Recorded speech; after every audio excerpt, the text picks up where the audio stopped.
I must ask, what do you think about someone who's a jack of all trades versus someone's singularity and focus?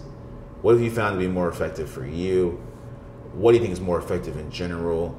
Because we're in an industry where they really do hound us on different skills, especially in the beginning. Yeah. When actors are green, they have you fill out these bios asking, can you rollerblade? Can you speak another language? Can you juggle? Can you do this? Can you do that? Can you play basketball? Can you play football? And it's because they don't really know what box to put you in. So my question to you is, what have you found to be more effective in this industry, being a jack of all trades or someone's singularity and focus?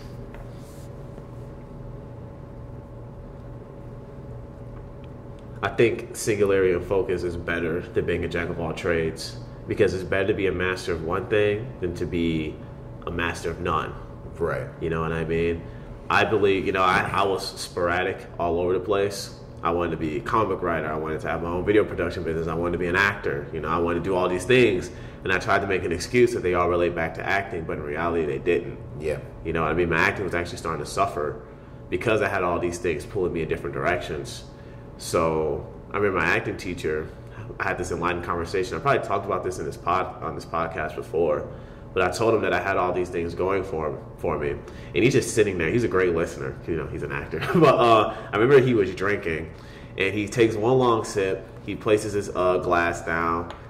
He looks at me and he says, "Are you really committed to this?" And I was just like really stunned when he said that. I was like, "What do you mean?" He says, "When you're an actor, especially in this industry, and when you're serious about this, you have to be committed." Mm-hmm. And and he says, "You have so much going on that you're not committed." Right. And that made me realize that I'm trying to be a jack of all trades, but I'm not trying to master one of them. Right. I got too much going on at once. Right. And I think even someone like Childish Gambino, he's a great musician. Yeah. He's a good actor. He's Yeah. a good actor. And I think he also dances or he sings. Musician, singer, and then actor. Right. But he's not known for being great. And like he had that one hit song. Redbone, This Is America. Like mostly because of the music video. Right. But it's just no disrespect to Childish Gambino. He's still way above like us and everybody. But yeah, it's like I think it's somebody like him. He's not really a master at one of those fields. Yeah, you know what I mean? Someone like Kendrick Lamar is a master at rap. You know what I mean? Mastering his craft. Someone like J. Cole. Someone like Drake. You know what I mean?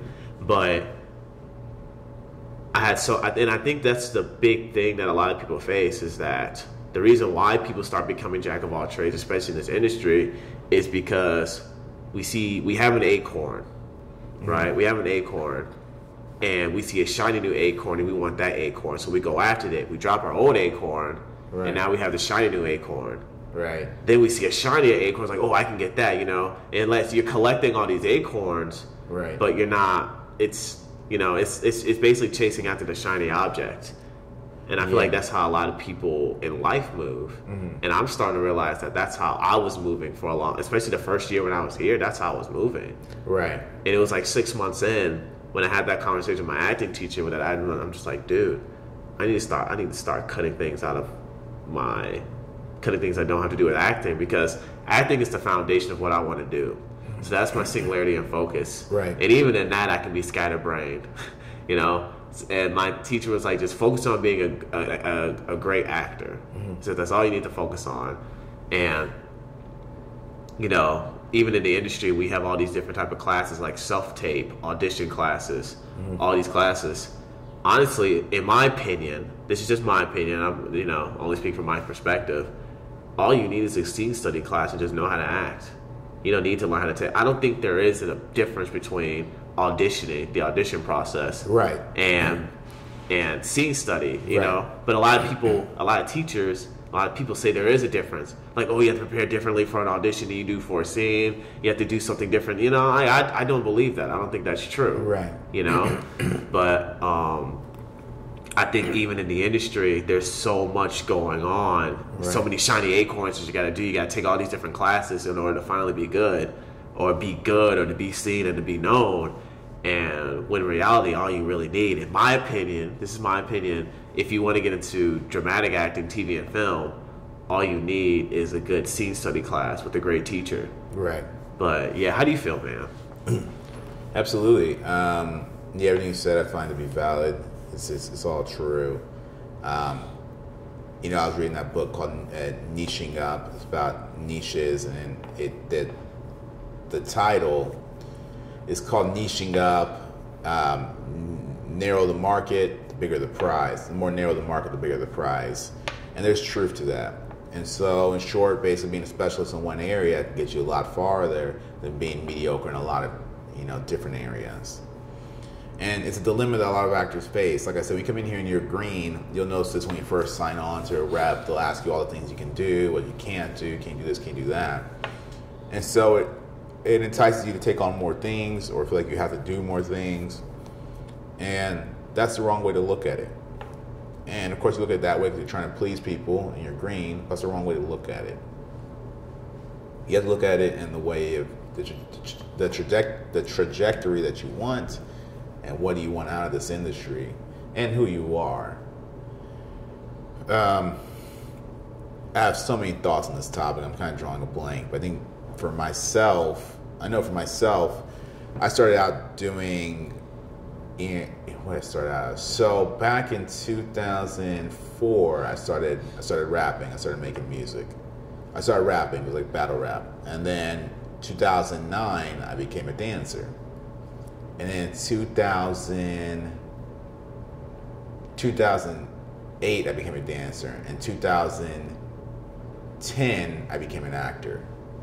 Okay, so 2004, I started making music. Started even writing scripts, probably 2006. 2008, became a dancer. 2010, became an actor.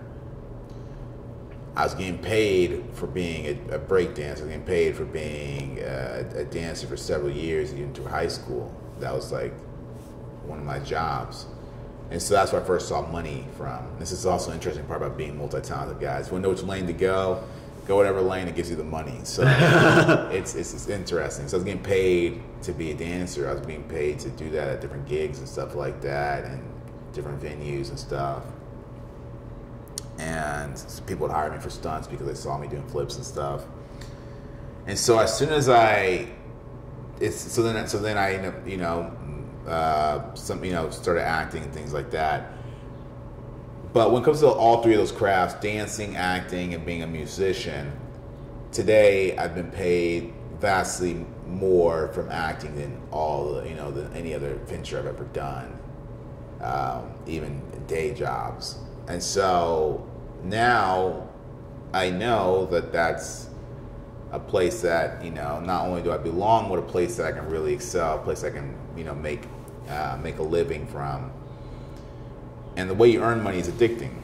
So the way you earn it, you're addicted to that way of earning. If you work a 9 to 5, you get paid bi-weekly. That's the way you want to get paid for life. Or that's the way you end up seeking money for life. You can't even understand acting and getting paid for doing a job or getting residuals unless you've done it. Man, this topic is so hard for me to go on. Singularity and focus versus being a jack of all trades. Let's use Josh Gambino as an example, because you used him earlier. Don Glover, Josh Gambino. To a lot of people, he's a GOAT. A lot of people love him. A lot of people love him. And I love Josh Gambino and Don Glover as well. Though I do bring him the same point. I believe that his acting career suffers due to his ventures in music. Mm-hmm. These are all part of his identity, so I understand why he can't drop off any of them. They're all part of who he is. And I know he also was inspired by, he was a huge fan of Kanye West, and Kanye West was also in different endeavors from music and fashion. And Don Glover had a very similar outlook on life when he saw how well Kanye did, and he wanted to express himself in the highest form. I really want to dive into this topic with more clarity, better hitting this on the nail, because it's very important that people do know where they stand and what will get them to their goal the quickest and keep them there the longest. Anything else you want to share about singularity and focus versus No, just This one's hard to talk. Yeah. This one's hard to talk about because it's so real to all of us. All of us are like, what can we drop off? You yeah, know? like what can we afford to drop off? You know, a lot of people do have a lot of things that they're committed to, and I know something that I struggle with is I have a hard time saying no sometimes. Yeah. Like when people ask me if I want to be a part of this club, or if I want to do this, or if I want to do that, I have a hard time saying no because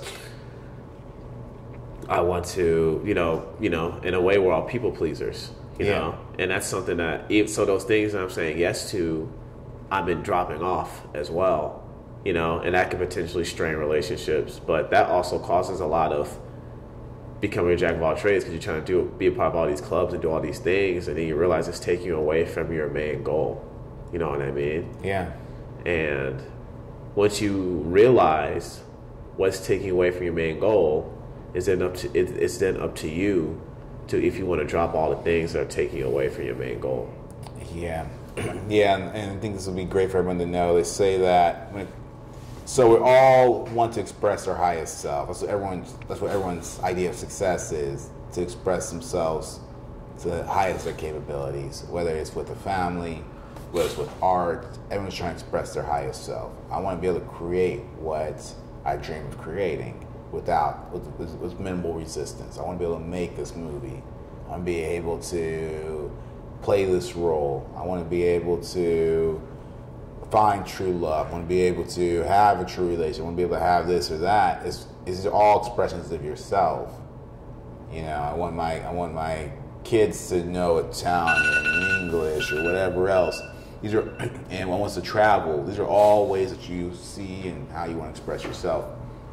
Yeah. With that works as far as the romance that works, and you do want to express yourself to the highest form. When it comes to business, it's kind of like drawing a circle, and you're in the center of that circle. If you go one direction, you'll get out of that circle much quicker. But when you jump from task to task, you're just dancing around within that circle. You gotta go to the dots. And you'll never escape that circle. And so the best way to get out, and guys, think of the circle as like a pit, opposed to just a flat circle. You're inside of a pit and you're at the very bottom and you're trying to climb out of it. Going one way is your best way out. And once you're outside of that circle, you can work around it in whatever way you want to. So once you are successful, you can work around the circle any way you want to. So if you're outside of it, you made it in acting, and you want to work in modeling or work in print, or you want to do fashion, once you're outside that circle, you can do whatever you want. But as far as monetary gain and in business, you need to get out of that circle first. This is Black Hollywood, and we'll get back to it.